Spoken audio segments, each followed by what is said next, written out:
शांति। बाबा की समझानी यही कह रही है आज की मुरली में, परिवार में रहते हुए सबसे तोड़ निभाते हुए सदा ही बाबा की स्मृति रहे। जो बाबा से मिलने वाला वर्षा है वो सदा स्मृति में रहे, तभी हम 21 जन्मों की प्रारब्ध पा सकते हैं। बाबा बार बार हम बच्चों को रोज़ अभी सेवा से संबंधित बातें समझा रहे हैं, क्योंकि बाबा खुद ही सेवाधारी है। हमारे बाप और दादा दोनों अपने समय में साकार बाबा ने बेहद की बहुत सेवाएं की है। उसका रूप स्वरूप हम समय प्रति समय देखते रहते हैं। तो बाबा की मुरलियाँ आजकल भी सेवा से संबंधित चल रही है। वरदान स्लोगन हमेशा सेवा से संबंधित आ रहे हैं। तो जो भी बाबा के पक्के सेवाधारी बच्चे हैं और भी धारना चाहते हैं, तो वो सेवा में लग कर के अपना जन्म जन्मांतर का भाग्य बनाएं। बाबा यही कह रहे हैं। इसलिए अपनी सेवा चाहे अन्य आत्माओं की सेवा से जितनी हम दुआएं लेना चाहें उतनी ले लें। सुनते हैं बाप दादा के 5/11/2022 के साकार महावाक्य। बाबा बोले, मीठे बच्चे, तुम्हें गृहस्थ व्यवहार में रहते सभी से तोड़ निभाना है। एक बार बेहद का संन्यास कर 21 जन्म की प्रारब्ध बनानी है। प्रश्न में चलते फिरते कौन सी एक बात याद रहे तो भी तुम रूहानी यात्रा पर हो। जो बाबा हमेशा कहते हैं बच्चे यात्रा पर रहो, तो क्या करना चाहिए? उत्तर में चलते फिरते याद रहे कि हम एक्टर हैं, हमको अब वापस घर जाना है। बाप यही याद दिलाते हैं, बच्चे मैं तुम्हें वापस ले जाने आया हूँ। इस स्मृति में रहना ही मन मना भव मध्य जी भव है। यही रूहानी यात्रा है जो तुम्हें बाप सिखलाते हैं। प्रश्न दूसरा है, सद्गति के लक्षण कौन से हैं? उत्तर में सर्वगुण संपन्न 16 कला संपूर्ण बनना, यह जो महिमा है यही सद्गति के लक्षण हैं जो तुम्हें बाप द्वारा प्राप्त होते हैं। गीत बजा है, धीरज धर मनवा तेरे सुख के दिन आए कि आए। ओम शांति। बच्चे नंबरवार पुरुषार्थ अनुसार जानते हैं कि अब पुराना नाटक पूरा होता है। दुख के दिन बाकी कुछ घड़ियां हैं और फिर सदा सुख ही सुख होगा। जब सुख का पता पड़ता है तब समझा जाता है यह दुखधाम है। दोनों में बहुत अंतर है। अभी सुख के लिए तुम पुरुषार्थ कर रहे हो अथवा श्रीमत पर चल रहे हो। कोई को भी यह समझाना बहुत सहज है। अभी बाबा के पास जाना है, बाबा लेने आया है। गृहस्थ व्यवहार में रहते कमल फूल समान पवित्र रहना है। बाबा कहते गृहस्थ संभालते हुए कैसा रहना है? एकदम पवित्र रहना है। कैसे रहेंगे? कमल फूल समान। तोड़ जरूर निभाना है। अगर तोड़ ना निभाया तो जैसे सन्यासियों मिसल हो गए। जो तोड़ नहीं निभाते हैं उनको निवृत्ति मार्ग अथवा हठयोग कहा जाता है। देखिए बाबा की ये भी समझानी है कि भाई अपना परिवार भी संभालो और इस कार्य को भी अपना करते रहो। अभी भगवान राजयोग सिखलाते हैं जो हम सीखते हैं। भारत का धर्मशास्त्र है गीता, सन्यासियों का है हठयोग। घरबार छोड़ जंगल में चले जाना। उन्हों को जन्म बाय जन्म सन्यास करना पड़ता है। तुम गृहस्थ व्यवहार में रहते एक बार सन्यास करते हो, फिर 21 जन्म उनकी प्रारब्ध पाते हो।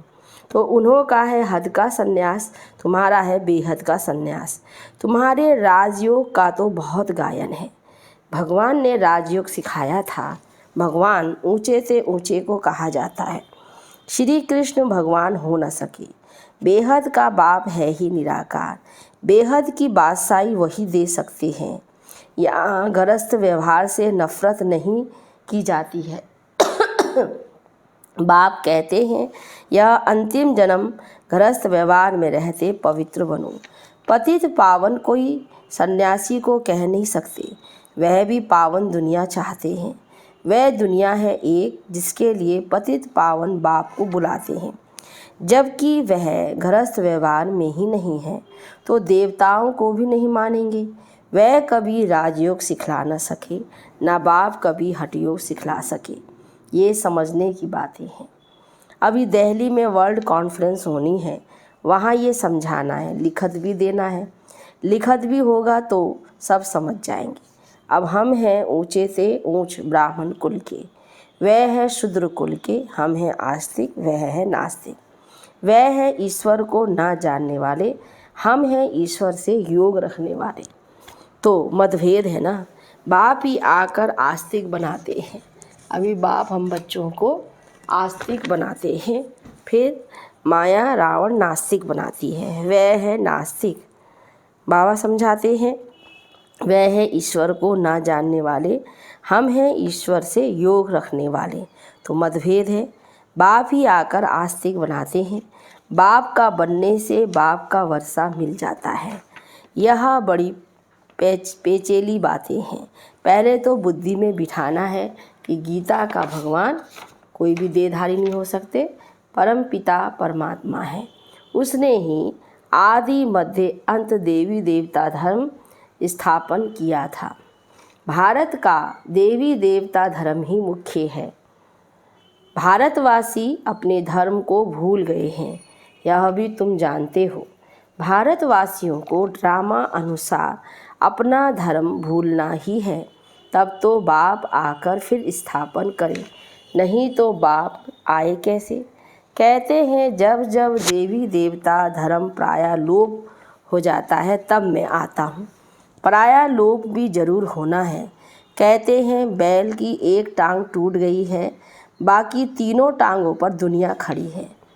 मुख्य है ही चार धर्म। अभी देवता धर्म की टांग टूटी हुई है, अर्थात वह धर्म गुम हो गया है। इसीलिए बड़ के झाड़ का मिसाल देते हैं कि फाउंडेशन सड़ गया, बाकी टाल टालियाँ खड़ी हैं। तो उनमें भी फाउंडेशन देवता धर्म का है नहीं, बाकी मठ पंथ आदि बहुत खड़े हैं। तुम्हारी बुद्धि में अब सारी रोशनी है। बाप कहते हैं तुम बच्चे इस ड्रामा के राज को जान गए हो कि सारा झाड़ पुराना हो गया है। कलयुग के बाद सतयुग को आना है जरूर, चक्र को फिरना है जरूर। बुद्धि में रखना है कि अब नाटक पूरा हुआ है, हम जा रहे हैं। चलते फिरते ये याद रहे कि अब हमको वापस जाना है। तो मनमना भव मध्यजी भव का भी यही अर्थ है। कोई भी बड़ी सभा में भाषण आदि करना है तो यही समझाना है कि परमपिता परमात्मा फिर से कहते हैं, हे बच्चे, देह सही देह के सब धर्म त्याग, अपने को आत्मा समझ बाप को याद करो तो पाप दग्ध होंगे। मैं तुमको राजयोग सिखलाता हूँ। गृहस्थ व्यवहार में रहते कमल फूल समान बन मुझे याद करो। पवित्र रहो, नॉलेज को भी धारण करो। अभी सब दुर्गति में है। सतयुग में देवताएं सदगति में थे, फिर बाबा आकर सदगति करते हैं। तो सर्वगुण संपन्न 16 कला संपूर्ण, यह है सदगति के लक्षण। तो यह लक्षण कौन देते हैं? बाबा ने पूछा। बाप। उनके फिर लक्षण क्या है? वे ज्ञान का सागर है, शांति का सागर है। उनकी महिमा बिल्कुल अलग है। ऐसे नहीं, सब एक ही हैं। एक बाप है, हम सब आत्माएं बच्चे हैं। अब नई रचना रची जाती है।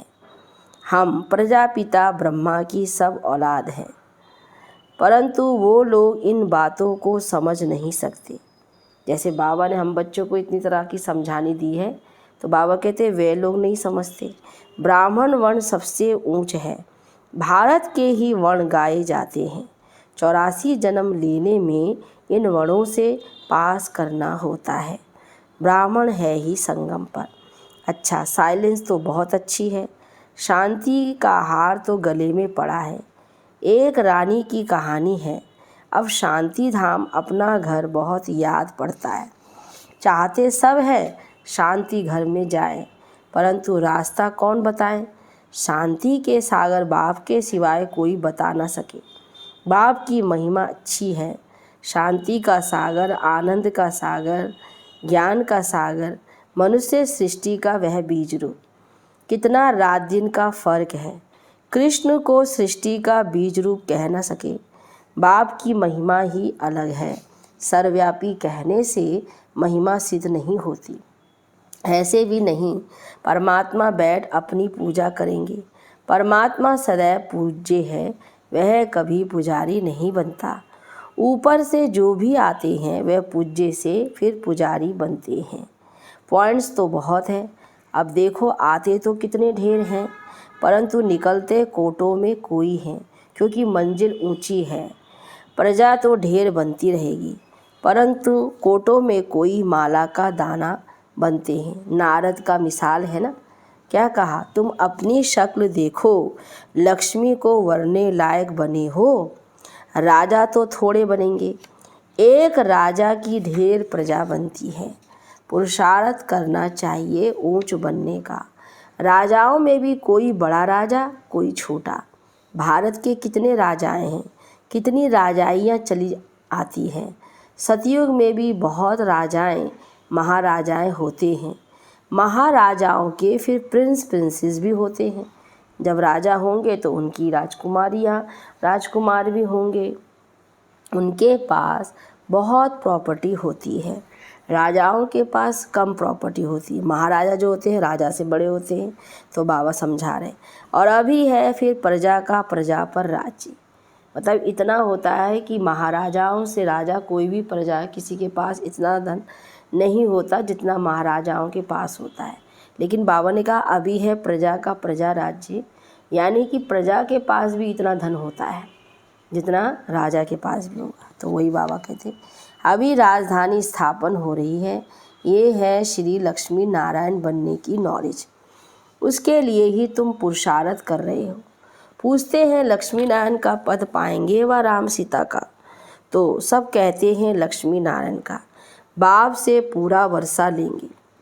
वंडरफुल बातें हैं, और कोई जगह ये बातें नहीं हैं, ना कोई शास्त्रों में ही है। अब तुम्हारी बुद्धि का ताला खुल गया है। बाप समझाते हैं, चलते फिरते अपने को एक्टर समझो। अब हमको वापिस जाना है, यह सदैव याद रहे। इसको ही फिर मन मना भव मध्याजी भव कहा जाता है। बाप घड़ी घड़ी याद दिलाते हैं, बच्चे तुमको वापिस ले जाने आया हूँ। यह है रूहानी यात्रा, यह बाप के सिवाय और कोई करा नहीं सकते। भारत की महिमा भी करनी है। ये भारत होलीएस्ट लैंड है, सर्व के दुख हरता सुख करता, सबके सरगति दाता बाप का बर्थ प्लेस है। वही बाप सबका लिबरेटर भी है। ये बड़े से बड़ा तीर्थ स्थान है। भारतवासी भल शिव के मंदिर में जाते हैं, परंतु वे बाप को जानते नहीं हैं। गांधी को जानते हैं, समझते हैं वे बहुत अच्छा था, इसलिए उन पर जाकर फूल चढ़ाते हैं, लाखों खर्चा करते हैं। अब इस समय है उन्हों का राज्य, जो चाहे सो कर सकते हैं। ये तो बाप बैठ गुप्त धर्म की स्थापना करते हैं। भारत में पहले देवताओं का राज्य था। दिखाते हैं असुरों और देवताओं की लड़ाई लगी, परंतु ऐसी बात है नहीं। यहाँ युद्ध के मैदान में माया पर जीत पाई जाती है। माया पर जीत तो जरूर सर्वशक्तिमान बाप ही पहनाएंगे। बाप ही रावण राज्य से छुड़ाए राम राज्य की स्थापना कर रहे हैं। अभी बाबा हम बच्चों को रावण के राज्य से छुड़ाते हैं। बाकी वहाँ लड़ाई आदि की बात होती नहीं। अभी देखो मनुष्यों में शक्तिवान क्रिश्चियन लोग हैं। बाबा कहते कैसे, वह सब जीत पहन सकते हैं, सब पर जीत पहन सकते हैं, परंतु वह विश्व का मालिक बने ये कायदा नहीं। इतने शक्तिशाली हैं, भरपूर है हर चीज़ से, तन मन धन से। तो बाबा ने कहा सबसे शक्तिशाली ही बन सकते हैं, लेकिन विश्व का मालिक बन नहीं सकते। इस राज को तुम ही जानते हो। इस समय सर्वशक्तिमान राजधानी क्रिश्चियन की है, नहीं तो उन्हों की संख्या सबसे कम होनी चाहिए, क्योंकि लास्ट में आए हैं। परंतु तीनों धर्मों में ये सबसे तीखा है, सबको हाथ में कर बैठे हैं। तो यह भी ड्रामा बना हुआ है, उन द्वारा ही फिर हमको राजधानी मिलनी है। कहानी भी है, दो बंदर लड़े, माखन तीसरे को मिल जाता है। वह आपस में लड़ते हैं, माखन भारतवासियों को मिल जाता है। कहानी तो पाई पैसे की है, अर्थ कितना बड़ा है। मनुष्य एक्टर होते भी ड्रामा को नहीं जानते, इस ज्ञान को समझते फिर भी गरीब है। और कहते गरीब बच्चे ही इस ज्ञान को समझ सकते हैं। साहूकार लोग कुछ भी नहीं समझते। गरीब निवाज पतित पावन बाप ही गाया हुआ है। अब प्रैक्टिकल में पाठ बजा रहे हैं, बड़ी बड़ी सभाओं में तुमको समझाना है। विवेक कहता है कि धीरे धीरे वाह वाह निकलेगी, लास्ट मोमेंट में डंका बजना है। अभी तो बच्चों पर ग्रहचारी बैठती रहती है, लाइन क्लियर नहीं है, विघ्न पड़ते रहते हैं। जितना पुरुषार्थ करेंगे उतनी ऊंच प्रारब्ध मिलेगी। पांडवों को देखो, 3 पैर पृथ्वी के नहीं मिलते थे। अभी का वह गायन है, परंतु यह किसको पता नहीं है कि वही फिर विश्व के मालिक बनेंगी। प्रैक्टिकल में तुम बच्चे अब जानते हो, तो इसमें अफसोस नहीं किया जाता है। कल पहले भी ऐसे हुआ था। ड्रामा के पट्टे पर खड़ा रहना है, हिलना नहीं चाहिए। अब नाटक पूरा होता है, चलते हैं सुखधाम में। पढ़ाई ऐसी पढ़े जो ऊंच पद पा लेवे। अच्छा, मीठे मीठे सिक्के लदे बच्चों प्रति माता पिता बाप दादा का याद प्यार और गुड मॉर्निंग। रूहानी बाप की रूहानी बच्चों को नमस्ते, रूहानी बच्चों की रूहानी बाप दादा को गुड मॉर्निंग, नमस्ते बाबा नमस्ते। धारणा के लिए मुख्य सार। पहले पॉइंट में किसी भी बात का अफसोस नहीं करना है, अपनी बुद्धि की लाइन सदा क्लियर रखनी है, ग्रहचारी से अपनी संभाल करनी है। दूसरी पॉइंट, गृहस्थ व्यवहार से तोड़ निभाना है, नफरत नहीं करनी है, कमल फूल समान रहना है, आस्तिक बन सबको आस्तिक बनाना है। वरदान देते हैं बाबा, बड़ी दिल रख सेवा का प्रत्यक्ष फल निकालने वाले विश्व कल्याणकारी भव। विस्तार, जो बच्चे बड़ी दिल रखकर सेवा करते हैं तो सेवा का प्रत्यक्ष फल भी बड़ा निकलता है। कोई भी कार्य करो तो स्वयं करने में भी बड़ी दिल और दूसरों को सहयोगी बनाने में भी बड़ी दिल हो। स्वयं प्रति व साथी सहयोगी आत्माओं प्रति संकुचित दिल नहीं रखो। बड़ी दिल रखने से मिट्टी भी सोना हो जाती है, कमज़ोर साथी भी शक्तिशाली बन जाते हैं, फिर असंभव सफलता संभव हो जाती है। इसलिए इसके लिए मैं की बलि चढ़ा दो तो बड़ी दिल वाले विश्व कल्याणकारी बन जाएंगे। स्लोगन में है, कारण को निवारण में परिवर्तन करना ही शुभ चिंतक बनना है। सुनते हैं मातेश्वरी जी के अनमोल महावाक्य। तुम मात पिता हम बालक तेरे, तुम्हारी कृपा से सुख घनेरे। अब ये महिमा किसके लिए गाई हुई है? बाबा पूछ रहे हैं, मम्मा पूछ रही हैं। अवश्य परमात्मा के लिए गायन है, क्योंकि परमात्मा खुद माता पिता रूप में आए इस सृष्टि को अपार सुख देता है। तो ज़रूर परमात्मा ने कब सुख की सृष्टि बनाई है तब तो उनको माता पिता कह कर बुलाते हैं, परंतु मनुष्यों को यह पता ही नहीं कि सुख क्या चीज़ है। जब इस सृष्टि पर अपार सुख थे तब सृष्टि पर शांति थी, परंतु अब वो सुख नहीं है। अब मनुष्य को ये चाहना उठती अवश्य है कि वह सुख हमें चाहिए। फिर कोई धन पदार्थ मांगते हैं, कोई बच्चे मांगते हैं, कोई तो फिर ऐसे भी मांगते हैं कि हम पतिव्रता नारी बने। हर एक की चाहना तो सुख की ही रहती है ना। तो परमात्मा भी कोई समय उन्हों की आस अवश्य पूर्ण करेंगे। तो सतयुग के समय जब सृष्टि पर स्वर्ग है तो वहाँ सदा सुख है। जहाँ स्त्री कभी विधवा नहीं बनती तो वो है आज सतयुग में पूर्ण होती है, जहाँ अपार सुख है। बाकी तो इस समय है ही कलयुग। इस समय तो मनुष्य दुख ही दुख भोगते हैं। बाकी जब मनुष्य अति दुख भोगते हैं तो कह देते हैं कि प्रभु का भाना मीठा करके भोगना है, परंतु जब स्वयं परमात्मा आकर हमारे सारे कर्मों का खाता चुकतू करता है तभी हम कहेंगे तुम मात पिता हम बालक तेरे।